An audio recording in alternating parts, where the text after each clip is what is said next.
What's going on, everybody? Andrew Scott here with Elevated Web Marketing, and today I wanted to bring you guys a video, but I wanted to bring it to you a little differently. I wanted to be more of like a personal interaction deal here instead of like a slideshow. And I know you guys love the funny pictures I put in those slideshows, but sorry. I think this is going to be a better, more engaging and interactive experience for you.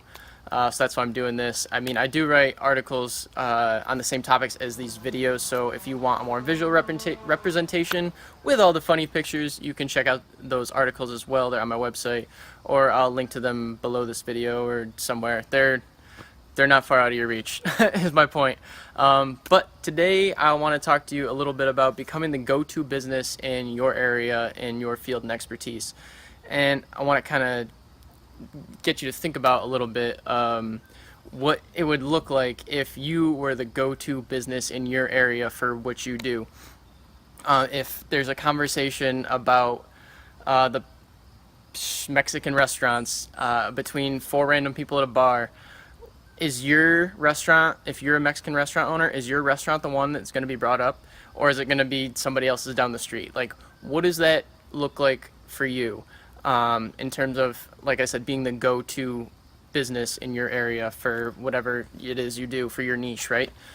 Because in that example I just gave you is what that can do for you. If you're the go-to person, you're going to get recommended on word-of-mouth referrals everywhere all the time, and word of mouth is key. But the way you become the go-to business in your space, in your area, in your industry, is by becoming an authoritative figure in your field, right? Last week I talked about content curation and touched a little bit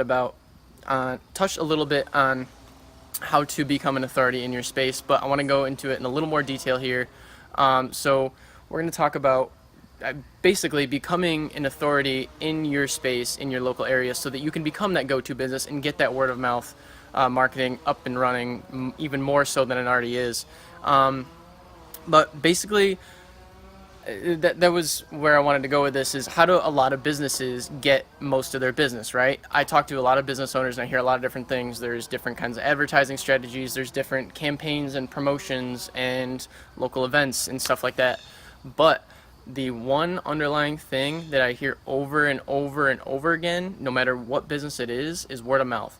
A lot of businesses live and die by the word of mouth referrals, and it's just how they get a lot of business, because people talk, and people talk to frequently people that they're friends or family with, right? And those are frequently people who they trust. And so basically, and that's why it's so important, right? It's basically the most effective way of generating trust in your business on a very, like, almost instantaneous basis. Think about it. If your best friend refers you to that Mexican restaurant, you trust them, it's going to be pretty good, right? They're a good friend of yours. You already have trust in that person, and they're basically passing that along and putting that trust in you, or in your business, or into the business that they're recommending, no matter what business it is, right? It's just a really quick way to transition trust from a person into a business, because, like I said, you already trust that person, so you're going to trust what they say.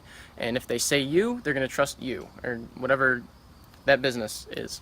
So that's why it's so effective. So by building an authority, you're going to accelerate that word of mouth marketing, right? It's just, like I said, the example of people sitting around at a bar or table or whatever in the Mexican restaurant.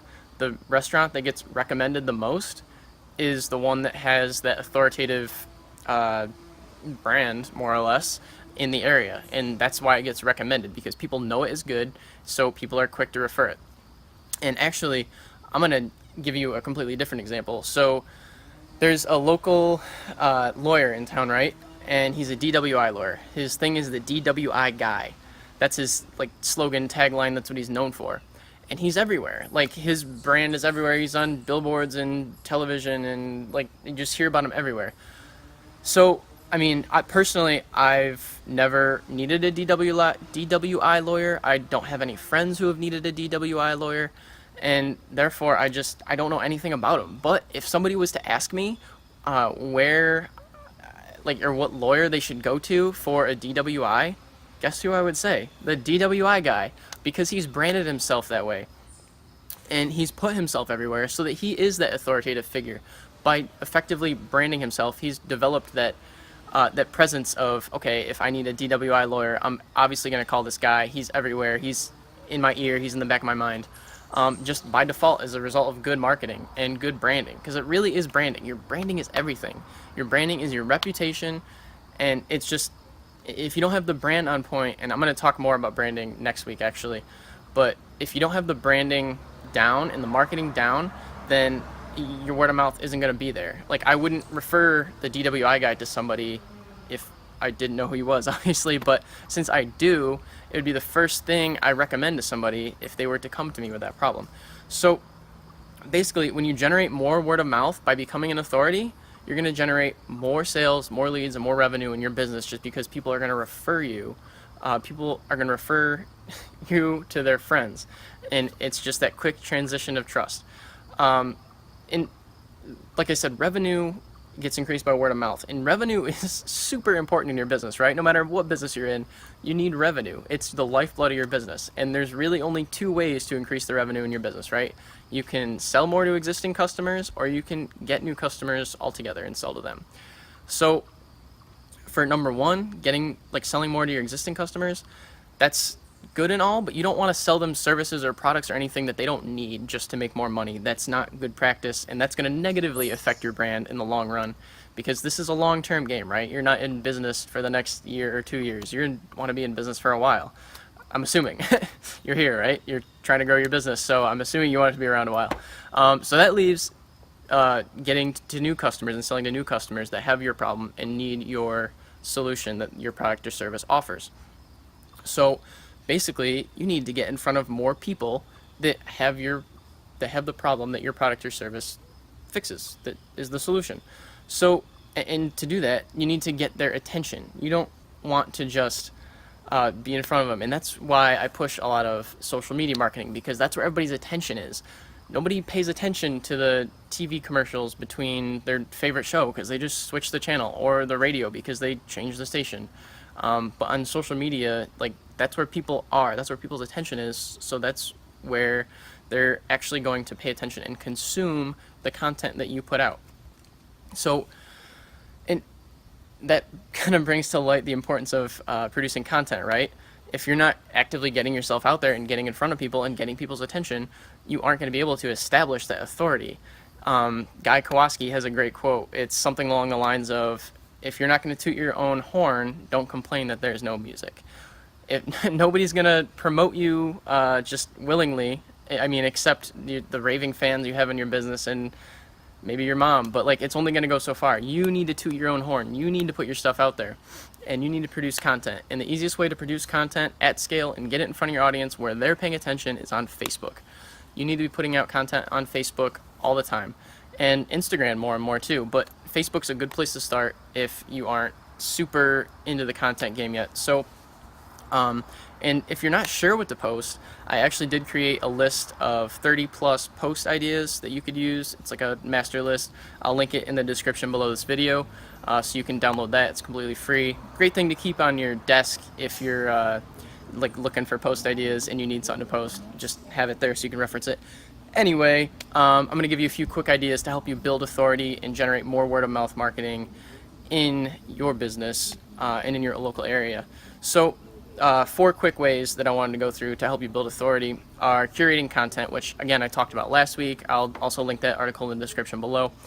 Curating content is great because you can stay up to date with, or up to speed rather, with all the content that's going on in your industry, right? And in your local area. So, but more interestingly, in your industry. So if you're a carpet installation company, you want to be keeping up with the latest technology in carpets, right? And so what is the newest the newest kind of carpet that's out there, I guess, and kind of promoting that content on your page and showing that you're up to speed with the trends, because it helps build that authority that you know everything in your space, because people want to deal with an expert. You could do how-to videos. You could show how you install the carpet, right? You could show videos and background pictures of like behind the scenes content that you do while you're on a job installing that carpet, right? and show that you actually know what you're doing and you know what you're talking about. Another thing to do is to share testimonials of your clients, existing people you've helped, or customers. Anything where somebody said good things about you and your business, share that out. People love social proof. Again, that's the trust factor, right? If people see that other people trust your process and your business, then they'll be more likely to trust it as well. So social proof goes a long way. That's why Facebook reviews and reviews on Amazon is so important, because people want to see that social proof. And fourth and lastly, showcase your work. So again, if you're that carpet installation company, show before and after pictures. Post those of a job you did. Show the grody carpet below, and then next to it, show the great new carpet that you just installed, and write a quick little ditty about, oh, it was so nice to work with so-and-so. I don't know. Just make it your own. But that's the idea, to showcase your work, whether it be your product or your service, before and after pictures, something like that. Again, depending on what business you're in, you can make it your own. But the bottom line I want to lay out here is that it all comes down to attention, because if you don't have people's attention and they're not seeing it, then you're never going to build that position of authority.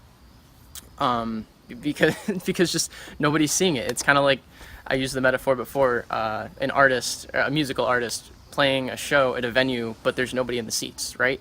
Nobody's hearing his music, so is it really happening? If a tree falls in the forest, did it really fall? Does it make a noise? I don't know. Well, I do know, I'm telling you, but I don't know about that example. So anyway, it all boils down to attention, and I actually produced a video and an article before, if you missed it, on getting attention to your Facebook page that I will also link to in the description below this video, so you can check that out. And that's all I had for you guys this week for how to get attention and build that sense of authority in your area and become the go-to business for whatever it is you do. Become the go-to carpet installation company. Become the go-to Mexican restaurant, the go-to gas station, I don't know. Whatever it is, there's branding around it, and you want to position yourself to get in front of people and make sure that you are the position of authority. And if somebody has questions about anything carpet related, if you're that carpet installation company, you're the one they're going to want to go to, because you've positioned and branded yourself and marketed yourself that way. So to wrap up, attention is everything. You gotta have people's attention, and you gotta be producing content to position yourself as authority and build that word of mouth marketing. So that's all I have for you guys today. My name is Andrew Scott, and I will talk to you next week.